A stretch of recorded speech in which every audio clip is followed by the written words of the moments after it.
Y aquí viene el relato de El huésped de Drácula de Bram Stoker. Cuando iniciamos nuestro viaje, el sol resplandecía en Múnich y en el ambiente se respiraba la alegría propia de los primeros días del verano. En el momento en que nos disponíamos a partir, Herr Delbruch, el maitre de hotel del Quatre Saisons, donde me alojaba, bajó con la cabeza gacha hasta donde se encontraba el carruaje y, después de desearme un buen viaje, le dijo al cochero con la mano en el pomo de la puerta del coche: recuerde que debe regresar antes de que anochezca. El cielo está despejado, pero hay algo en el viento del norte que indica que puede desatarse inesperadamente una tormenta. Pero estoy seguro de que no llegará tarde. Sonrió y añadió: pues ya sabe qué sucede esta noche. Johann respondió con un enfático "Ja, mein Herr", y tocándose el sombrero, se puso rápidamente en camino. Cuando abandonamos la ciudad dije, tras rogarle que se detuviera: dígame, Johann, ¿qué sucede esta noche? Pareció enfadarse al responder lacónicamente: Walpurgisnacht.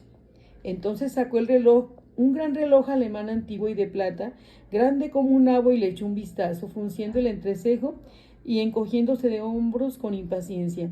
Advertí que aquella era su respetuosa manera de quejarse por el innecesario retraso y me retrepé en la parte trasera del carruaje, haciéndole un breve gesto para que siguiera adelante. Se puso en marcha con rapidez, como si quisiera recuperar el tiempo perdido.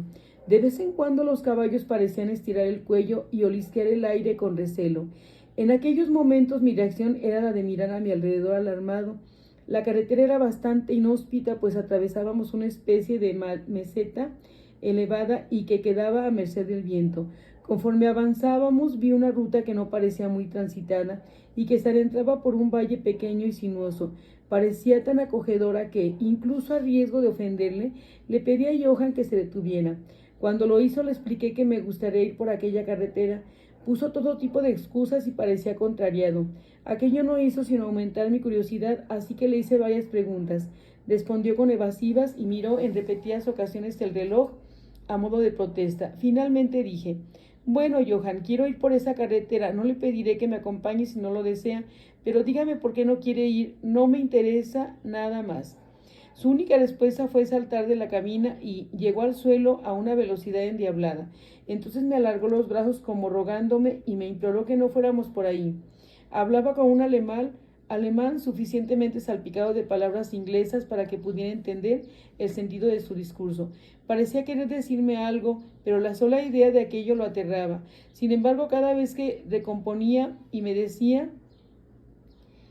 santiguándose: Walpurgisnacht. Traté de discutir con él, pero es difícil hacerlo con un hombre que no conoce la lengua de uno. Por el contrario, él parecía sentirse como en casa, pues, aunque empezó hablando en inglés con un estilo rudo y entrecortado, siempre acababa alterándose y regresaba a su lengua materna.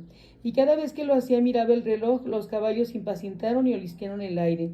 En ese momento Johann palideció más y miró a su alrededor con gesto aterrado, y de repente dio un salto, los cogió por las bridas y los apartó unos 20 pasos. Yo le seguí y le pregunté por qué lo había hecho.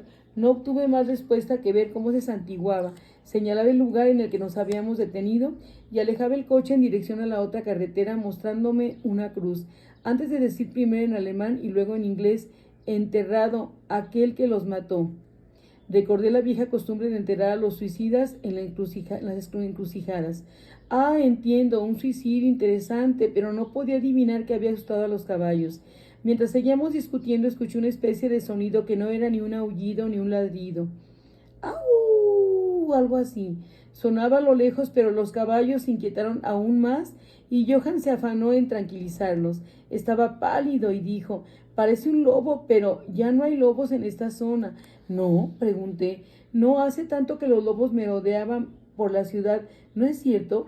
Mientras acariciaba a los caballos e intentaba calmarlos, unos negros nubarrones recorrieron rápidamente el cielo. La luz del sol desapareció y una ráfaga de aire frío pasó por encima de nosotros.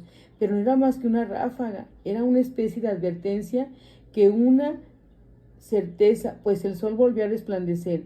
Johann se puso la mano a modo de víscera, visera y piso y miró el horizonte. La tormenta de nieve llegó antes de tiempo y volvió a consultar su reloj y sosteniendo con fuerza las riendas, pues los caballos seguían piafando.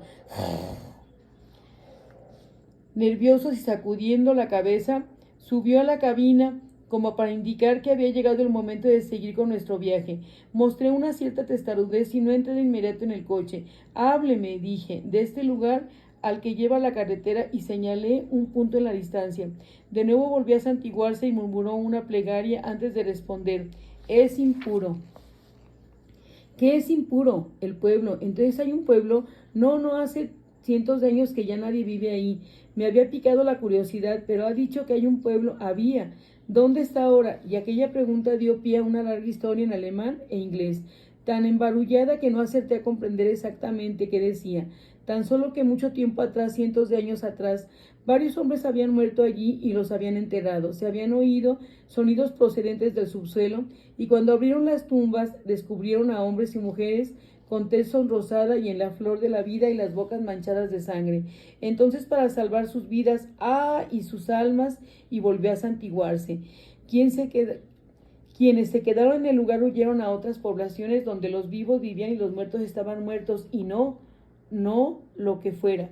Evidentemente tenía miedo de pronunciar las últimas palabras. Conforme avanzaba en la narración se iba poniendo más y más nervioso, parecía como si su imaginación se hubiera apoderado de él y acabó sufriendo un violento ataque de pánico, pálido, sudoroso, tembloroso y mirando a su alrededor sin cesar, como si esperara que se manifestara en aquel lugar una temible presencia, a plena luz del día en la llanura. Por último, llevado por una agonía desesperada, exclamó: Walpurgisnacht, y me señaló la puerta del coche. Mi sangre inglesa se indignó con aquel gesto y retrocediendo dije: tiene miedo a Johann, tiene miedo, Johann, tiene miedo. Váyase a casa, yo regresaré por mi propio pie.